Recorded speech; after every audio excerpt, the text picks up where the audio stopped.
इस वीडियो में हम लोग चंद्रधर शर्मा गुलेरी जी की कहानी उसने कहा था जो 1915 में प्रकाशित हुई थी का वाचन करेंगे। आपको बता दें कि उसने कहा था कहानी पे विमल रॉय ने पिक्चर भी बना दी है। तो ये कहानी बहुत महत्वपूर्ण है और ऐसा लिखा गया है कि ये मील की पत्थर साबित हुई है हिंदी साहित्य के जगत में, कहानी के इतिहास में। तो इसका पूरा हम वाचन करते हैं, आप शुरू से अंत तक इसको सुनिए, बार बार सुनिए, क्योंकि पाठ के अंदर से, कहानी के अंदर से बहुत सारा प्रश्न यहाँ पे आपको दे देता है। तो आइए शुरू किया जाए इसको। शीर्षक है उसने कहा था। बड़ा रोमांचक स्टोरी है। शुरू होती है कहानी। बड़े बड़े शहरों के इक्के गाड़ी वालों की जबान के कोड़ों से जिनकी पीठ छिल गई है और कान पक गए हैं, उनसे हमारी प्रार्थना है कि अमृतसर के बम्बू काट वालों की बोली का मरहम लगावें। जब बड़े बड़े शहरों की चौड़ी सड़कों पर घोड़ों की पीठ को चाबुक से धुनते हुए इक्के वाले कभी घोड़े की नानी से अपना निकट संबंध स्थिर करते हैं, कभी राह चलते पैदलों की आंखों के न होने पर तरस खाते हैं, कभी उनके पैरों की उंगलियों के पोरों को चीथ कर अपने ही को सताया हुआ बताते हैं और संसार भर की ग्लानि, निराशा और क्षोभ के अवतार बने नाक की सिद्ध चले जाते हैं, तब अमृतसर में उनकी बिरादरी वाले तंग चक्करदार गलियों में हर एक लड्ढी वाले के लिए ठहर कर सब्र का समुद्र उमाड़ कर नहीं होगा, उमड़ा कर, बचो खालसा जी, हटो भाई जी, ठहरना भाई, आने दो लाला जी, हटो बाछा करते हुए सफ़ेद फेंटो, खचरों और बतकों, गन्ने और खोमचे और भारे वालों के जंगल में राह कहते हैं। क्या मजाल है कि जी और साहब बिना सुने किसी को हटना पड़े। यह बात नहीं कि उनकी जीभ चलती ही नहीं, चलती है पर मीठी छुरी की तरह महीन मार करती है। यदि कोई बुढ़िया बार बार चितौनी देने पर भी लिक से नहीं हटती तो उनकी वचनावली के ये नमूने हैं। हट जा जीणे जोगिए, हट जा करवा वालिए, हट जा कुत्ता प्यारिए, बच जा लंबी वालिए। समिष्ट में इसका अर्थ है कि तू जीने योग्य है, तू भाग्यों वाली है, पुत्रों की प्यारी है, लंबी उम्र तेरे सामने है, तू क्यों मेरे पहियों के नीचे आना चाहती है, बच जा। ऐसे बम्बू काट वालों के बीच में होकर एक लड़का और एक लड़की चौक के एक दुकान पर आ मिले। उसके बालों और इसके ढीले सुथनों से जान पड़ता था कि दोनों सिख हैं। वह अपने मामा के केस धोने के लिए दही लेने आया था और यह रसोई के लिए बड़ियाँ। दुकानदार एक परदेसी से गुथ रहा था जो शेर भर गीले पापड़ों की गड्डी को गिने बिना हटता न था। तेरे घर कहाँ है? मगरे में। और तेरे? मांझे में। यहाँ कहाँ रहती है? अरत सिंह की बैठक में। वे मेरे मामा होते हैं। मैं भी मामा के यहाँ हूँ। उनका घर गुरु बाजार में है। इतने में दुकानदार निपटा और इनका सौदा देने लगा। सौदा लेकर दोनों साथ साथ चले। कुछ दूर जाकर लड़के ने मुस्कुराकर पूछा, तेरी कुड़माई हो गई? इस पर लड़की कुछ आंखें चढ़ाकर धत कहकर दौड़ गई और लड़का मुंह देखता रह गया। दूसरे तीसरे दिन सब्जी वाले के यहाँ, दूध वाले के यहाँ अकस्मात दोनों मिल जाते। महीना भर यही हाल रहा। 2-3 बार लड़के ने फिर पूछा, तेरी कुड़माई हो गई? और उत्तर में वही धत मिला। एक दिन जब फिर लड़के ने वैसे ही हंसी में चिढ़ाने के लिए पूछा, तब लड़की लड़के की संभावना के विरुद्ध बोली, हाँ हो गई। कब? कल। देखते नहीं है रेशम से कढ़ा हुआ सालू? लड़की भाग गई। लड़के ने घर की राह ली। रास्ते में एक लड़के को मोरी में ढकेल दिया। एक छाबड़ी वाले की दिन भर की कमाई खोई। एक कुत्ते को पत्थर मारा और एक गोभी वाले के ठेले में दूध उड़ेल दिया। सामने नहाकर आती हुई किसी वैष्णवी से टकराकर अंधे की उपाधि पाई। तब कहीं घर पहुंचा। ये पहला पार्ट था कहानी का। फिर दूसरा पार्ट शुरू होता है। राम राम, यह भी कोई लड़ाई है। दिन रात खंदकों में बैठे हड्डियाँ अकड़ गई। लुधियाने से 10 गुना जाड़ा और मेह और बर्फ ऊपर से पिंडलियों तक कीच में धंसे हुए हैं। गनीम कहीं दिखता ही नहीं। घंटे 2 घंटे में कान के पर्दे फाड़ने वाले धमाके के साथ सारी खंदक हिल जाती है और 100-100 गज धरती उछल पड़ती है। इस गैबी गोले से बचे तो कोई लड़े। नगरकोट का जलजला सुना था। यहाँ दिन में 25 जलजले होते हैं। जो कहीं खंदक से बाहर साफा या कुहनी निकल गई तो चटाक से गोली लगती है। न मालूम बेईमान मिट्टी में लेटे हुए हैं या घास की पत्तियों में छिपे रहते हैं। लहना सिंह और 3 दिन है।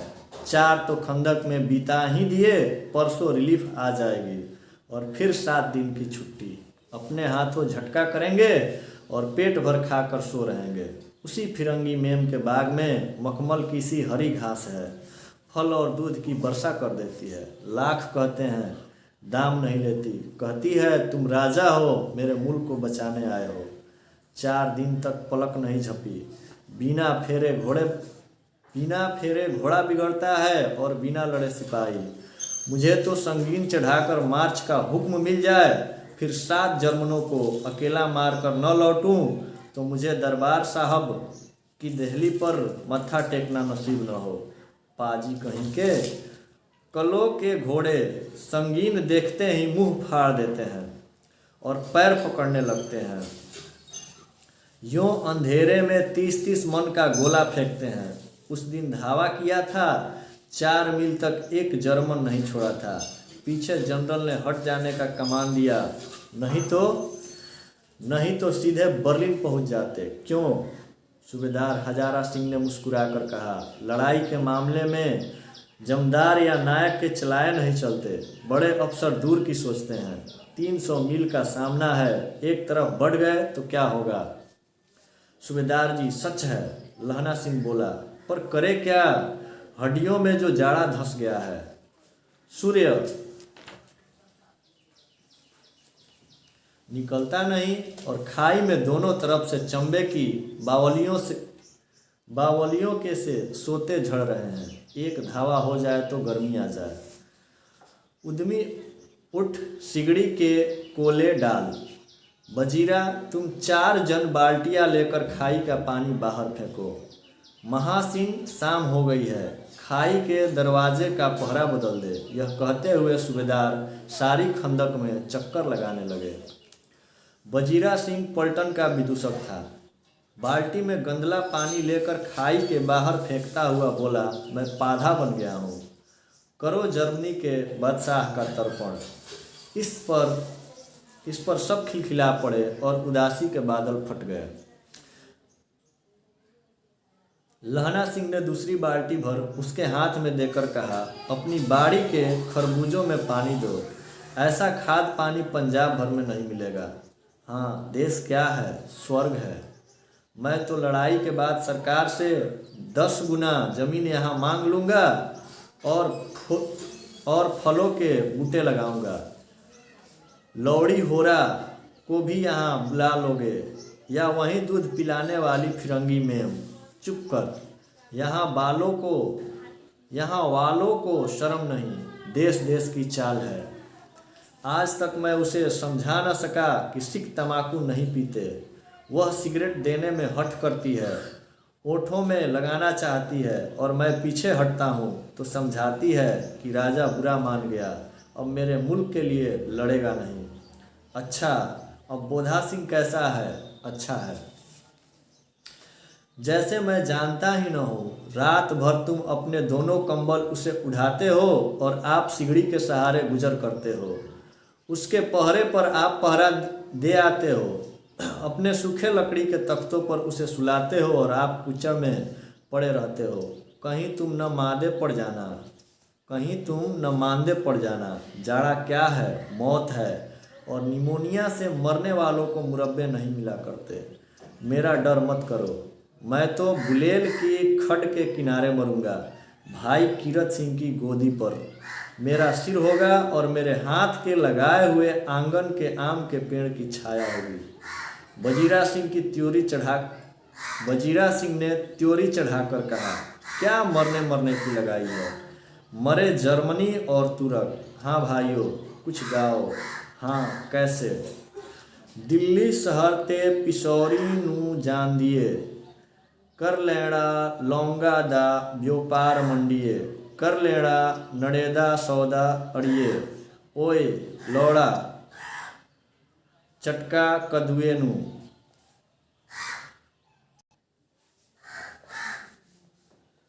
कद्दू वड़ियाए मजेदार गोरिए, हुण लगा चटका कदुए नू। ए दिल्ली शहर से पेशावर को जाने वाली, मंडी में लौंगों का व्यापार कर लेना, अरे नाड़े का सौदा भी कर लेना। ओए, अब हमें कद्दू चखना है। ए गोरे बर्ण वाली, कद्दू अत्यंत स्वादिष्ट पका है, अब हमें कद्दू चखना है। कौन जानता था कि दाढ़ियों वाले घरबारी सिख ऐसा लुच्चे का गीत गाएंगे। परसारी खंदक गीत से गूंज उठी और सिपाही फिर ताजे हो गए, मानो 4 दिन से सोते और मौज ही करते रहे हो। दूसरा पार्ट समाप्त होता है, यहाँ से तीसरा पार्ट शुरू होता है। 2 पहर रात गई है, अंधेरा है, सन्नाटा हुआ है। बोधा सिंह खाली बिस्किटों के 3 टीनों पर अपने दोनों कंबल बिछाकर लहना सिंह के 2 कंबल और एक बरान कोट ओढ़कर सो रहा है। लहना सिंह पहरे पर खड़ा हुआ है, एक आंख खाई के मुंह पर है और एक बोधा सिंह के दुबले शरीर पर। बोधा सिंह कराहा, क्यों बोधा भाई, क्या है? पानी पिला दो। लहना सिंह ने कटोरा उसके मुंह में लगाकर पूछा, कहो कैसे हो? पानी पीकर बोधा बोला, कंपनी छूट रही है, रोम रोम में तार दौड़ रहे हैं, दांत बज रहे हैं। अच्छा, मेरी जर्सी पहन लो। और तुम? मेरे पास सिगड़ी है और मुझे गर्मी लगती है, पसीना आ रहा है। ना, मैं नहीं पहनता, 4 दिन से तुम मेरे लिए। हाँ, याद आई, मेरे पास दूसरी गरम जर्सी है, आज सवेरे ही आई है, विलायत से मेमे बुन कर भेज रही है, गुरु उनका भला करे। यो कहकर लहना अपना कोट उतार कर जर्सी उतारने लगा। सच कहते हो? और नहीं झूठ? यो कहकर ना ही करते बोधा को उसने जबरदस्ती जर्सी पहना दी और आप खाकी कोट जीन का कुर्ता भर पहनकर पहरे पर आ खड़ा हुआ। मेम की जर्सी की कथा केवल कथा थी। आधा घंटा बीता, इतने में खाई के मुंह से आवाज़ आई, सूबेदार हजारा सिंह। कौन? लपटन साहब, हुकुम हुजूर, कहकर सूबेदार तनकर फौजी सलाम करके सामने हुआ। देखो, इसी दम धावा करना होगा। मील भर की दूरी पर पूरब के कोने में एक जर्मन खाई है,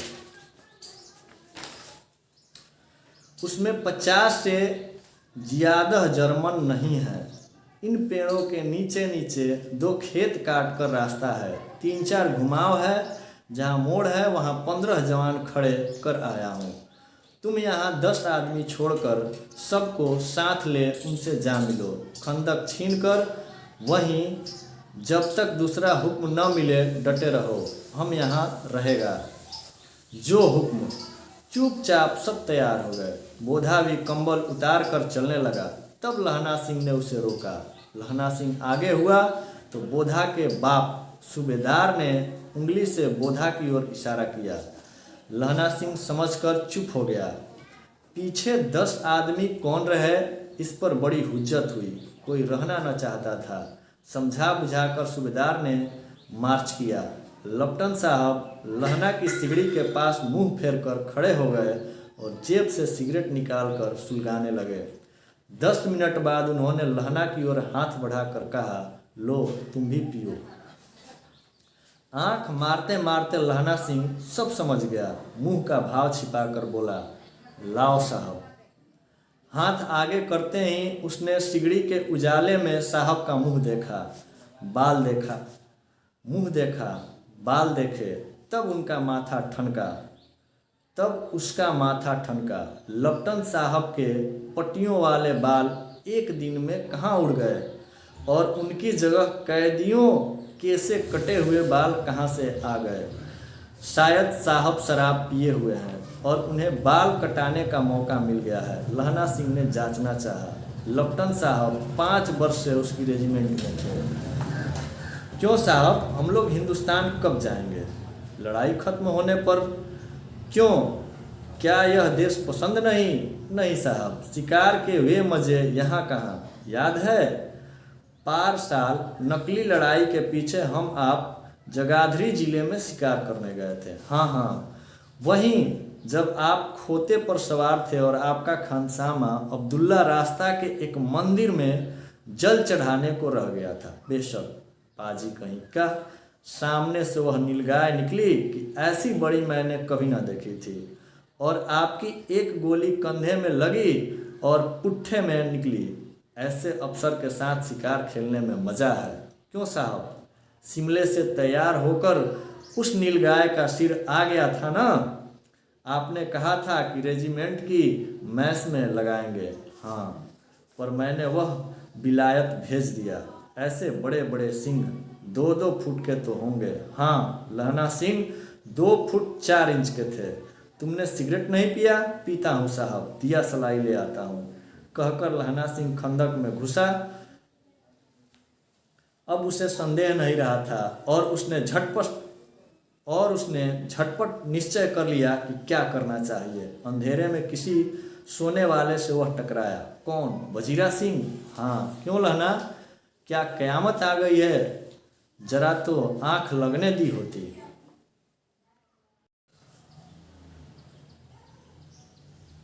चौथा भाग में है, होश में आओ, कयामत आई है और लपटन साहब की वर्दी पहन कर आई है। क्या? लपटन साहब या तो मारे गए हैं या कैद हो गए हैं। उनकी वर्दी पहनकर यह कोई जर्मन आया है। सूबेदार ने इसका मुंह नहीं देखा, मैंने देखा और बातें की है। सौहरा साफ उर्दू बोलता है, पर किताबी उर्दू, और मुझे पीने को सिगरेट दिया है।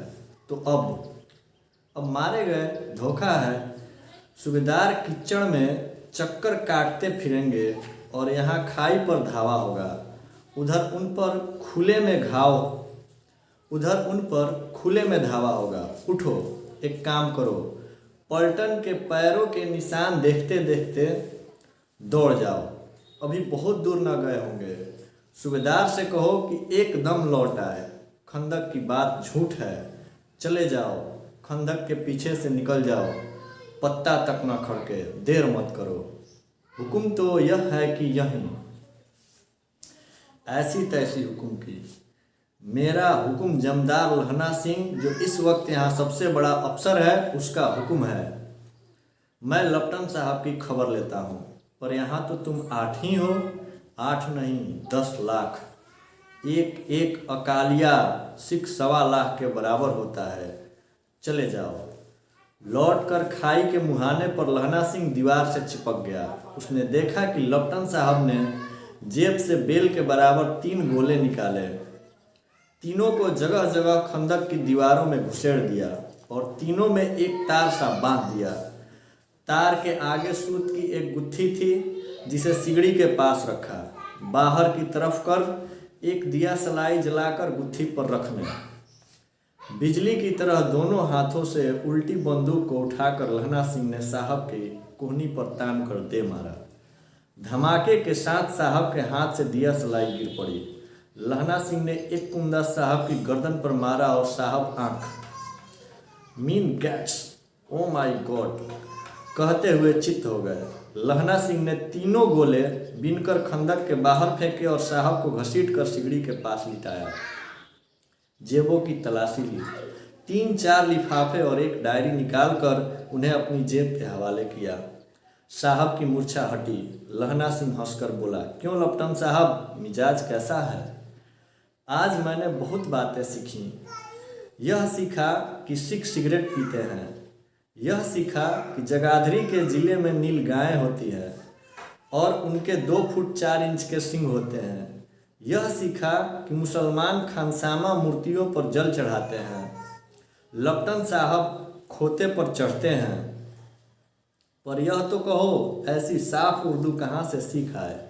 हमारे लपटन साहब तो बिना डैम के 5 लफ्ज भी नहीं बोला करते थे। लहना ने पतलून की जेबों की तलाशी नहीं ली थी। साहब ने मानो जाड़े से बचाने के लिए दोनों हाथ जेबों में डाले। लहना सिंह कहता गया, चालाक तो बड़े हो, पर मांझे का लहना इतने बरस लपटन साहब के साथ रहा है। उसे चकमा देने के लिए 4 आंखें चाहिए। 3 महीने हुए एक तुर्की मौलवी मेरे गांव में आया था। औरतों को बच्चे होने की ताबीज़ बांटता था और बच्चों को दवाई देता था। चौधरी के बड़ के नीचे मंजा बिछाकर हुक्का पीता रहता था और कहता था जर्मनी वाले बड़े पंडित हैं, वेद पढ़ पढ़ कर उसमें से विमान चलाने की विद्या जान गए हैं। गौ को नहीं मारते, हिंदुस्तान में आ जाएंगे तो गौ हत्या बंद कर देंगे। मंडी के बनियों को बहकाता था कि डाक खाने से रुपए निकाल लो, सरकार का राज्य जाने वाला है। डाक बाबू पोलू राम भी डर गया था। मैंने मुल्ला जी की दाढ़ी मूट दी थी और गांव से बाहर निकाल कर कहा था, जो मेरे गांव में अब पैर रखा तो। साहब की जेब में से पिस्तौल चला और लहना की जांघ में गोली लगी। इधर लहना की हेनरी मार्टिनी के 2 फायरों ने साहब की कपाल क्रिया कर दी। धड़ाका सुनकर सब दौड़ आए। बोधा चिल्लाया, क्या है? लहना सिंह ने उसे तो यह कहकर सुला दिया कि एक हड़का हुआ कुत्ता आया था, मार दिया। और औरों से सब हाल कह दिया। सब बंदूकें लेकर तैयार हो गए। लहना ने साफा फाड़ कर घाव की दोनों तरफ पट्टियाँ कसकर बांधी। घाव मांस में ही था। पट्टियों के कसने से लहू निकलना बंद हो गया। उतने में 70 जर्मन चिल्लाकर खाई में घुस पड़े। सिखों की बंदूकों की बाढ़ ने पहले धावे को रोका, दूसरे को रोका, पर यहाँ थे 8। लहना सिंह तक तक कर मार रहा था। वह खड़ा था और लेटे हुए थे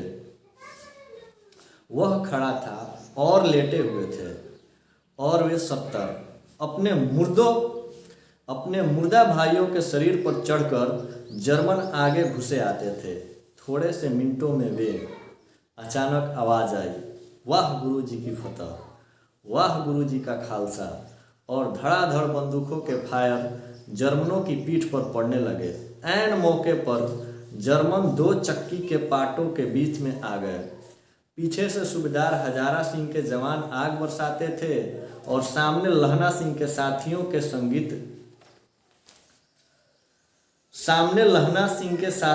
संगीन चल रहे थे। पास आने पर पीछे वालों ने भी संगीन पिरोना शुरू कर दिया। एक किलकारी और अकाल सिक्खा दी फौज आई। वाह गुरु जी दी फतह, वाह गुरु जी दी फतह, वाह गुरु जी दा खालसा, सत श्री अकाल पुरुष। और लड़ाई खत्म हो गई। 63 जर्मन या तो खेत रहे या कराह रहे थे। सिखों में 15 के प्राण गए। सूबेदार के दाहिने कंधे में से गोली आर पार निकल गई। लहना सिंह की पसली में एक गोली लगी। उसने घाव को खंदक की गिल्ली मिट्टी से पूर लिया और बाकी का साफा कसकर कमर बंद की तरह लपेट लिया। किसी को खबर न हुई कि लहना के दूसरा घाव भारी घाव लगा है। लड़ाई के समय चांद निकल आया था। ऐसा चांद जिसके प्रकाश से संस्कृत कवियों का दिया हुआ छई नाम सार्थक होता है। और हवा ऐसी चल रही थी जैसे कि बाण भट्ट की भाषा में दंत बीड़ो पदेशाचार्य कहलाती। बजीरा सिंह कह रहा था कि कैसे मन भर फ्रांस की भूमि मेरे बूटों से चिपक रही थी। जब मैं दौड़ा सूबेदार के पीछे गया था। सूबेदार लहना सिंह से सारा हाल सूबेदार लहना सिंह से सारा हाल सुन और कागजात पाकर उसकी तुरंत बुद्धि को सराह रहे थे और कह रहे थे कि तू न होता तो आज सब मारे जाते। इस लड़ाई की आवाज़ 3 मील दाहिनी ओर की खाई वालों ने सुन ली थी। उन्होंने पीछे से टेलीफोन कर दिया था।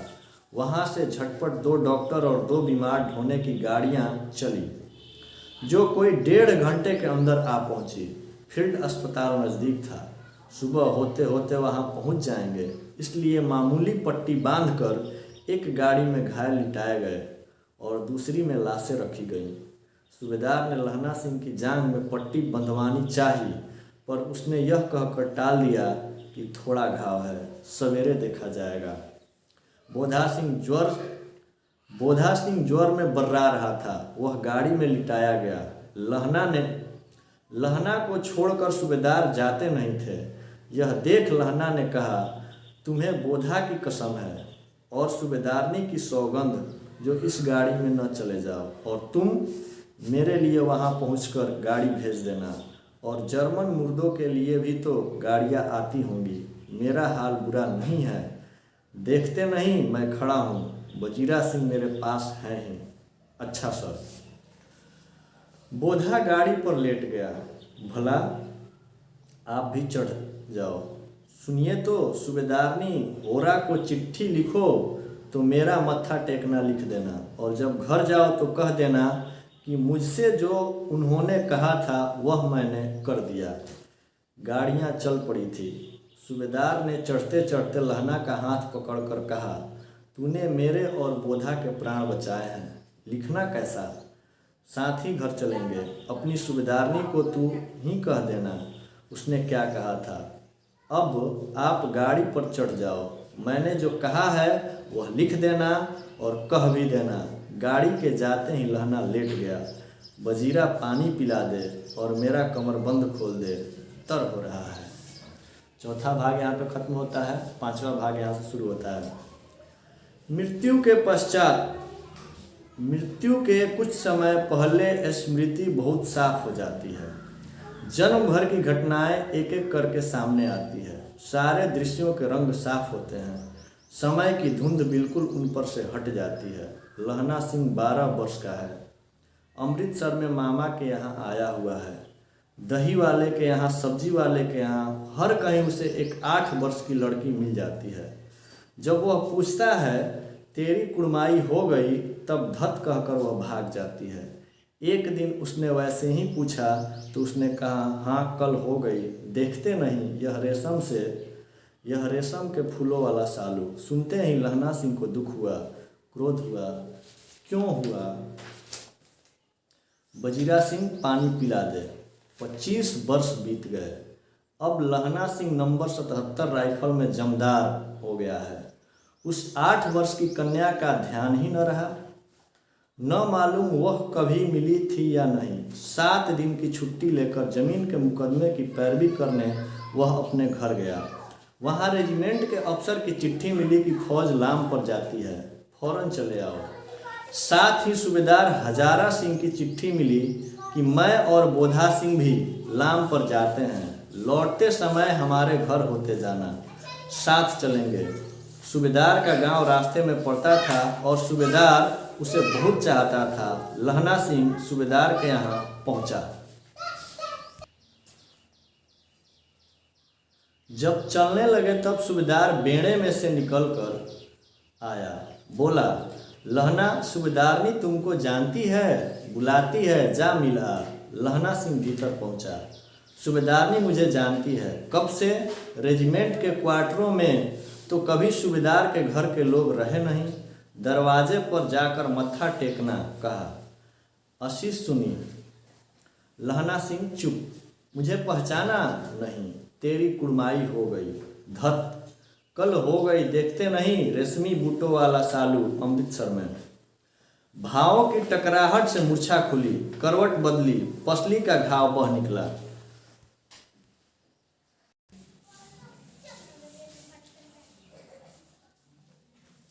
वजीरा पानी पिला, उसने कहा था। स्वप्न चल रहा है, सूबेदारनी कह रही है। मैंने तेरे को आते ही पहचान लिया। एक काम कहती हूँ, मेरे तो भाग फूट गए। सरकार ने बहादुरी का खिताब दिया है, लायलपुर में ज़मीन दी है। आज नमक हलाली का मौका आया है, पर सरकार ने हम तीमियों की घघरिया पलटन क्यों न बना दी। जो मैं भी सूबेदार जी के साथ चली जाती। एक बेटा है, फौज में भर्ती हुए उसे 1 ही वर्ष हुआ। उसके पीछे 4 और हुए, पर एक भी नहीं जिया। सूबेदारनी रोने लगी। अब दोनों जाते हैं, मेरे भाग। तुम्हें याद है, एक दिन टांगे वाले का घोड़ा दही वाले के दुकान के पास बिगड़ गया था। तुमने उस दिन मेरे प्राण बचाए थे। आप घोड़ों की लातों में चले गए थे और मुझे उठाकर दुकान के तख्ते पर खड़ा कर दिया था। ऐसे ही इन दोनों को बचाना, यह मेरी भिक्षा है। तुम्हारे आगे मैं आंचल पसारती हूँ। रोती रोती सूबेदारनी ओबरी में चली गई। लहना भी आंसू पोंछता हुआ बाहर आया। वजीरा सिंह पानी पिला, उसने कहा था। लहना का सिर अपनी गोद में रखे वजीरा सिंह बैठा है। जब मांगता है तब पानी पिला देता है। आध घंटे तक लहना चुप रहा, फिर बोला, कौन कीरत सिंह? वजीरा ने कुछ समझकर कहा, हाँ भैया, मुझे और ऊंचा कर ले, अपने पट पर मेरा सिर रख ले। वजीरा ने वैसा ही किया। हाँ अब ठीक है, पानी पिला दे। बस अब के हाड़ में यह आम खूब फलेगा। चाचा भतीजा दोनों यहीं बैठकर आम खाना। जितना बड़ा तेरा भतीजा है उतना ही यह आम है। जिस महीने उसका जन्म हुआ था उसी महीने मैंने इसे लगाया था। वजीरा सिंह के आंसू टप टप टपक रहे थे। कुछ दिनों पीछे लोगों ने अखबारों में पढ़ा, फ्रांस और बेल्जियम और 6वीं सूची मैदान में घावों से मरा नंबर 77 सिख राइफल्स जमदार लहना सिंह। इस तरह से ये कहानी पूरी होती है। एक बड़ी स्टोरी है और कहानी के अंदर से कई लाइनें आपको एग्जाम में देता है, व्याख्या करने के लिए भी और ऑब्जेक्टिव में भी। इसलिए इस वीडियो को जब भी टाइम मिले बार बार देख लीजिएगा, आपको फ़ायदा करेगा। वीडियो देखने के लिए धन्यवाद।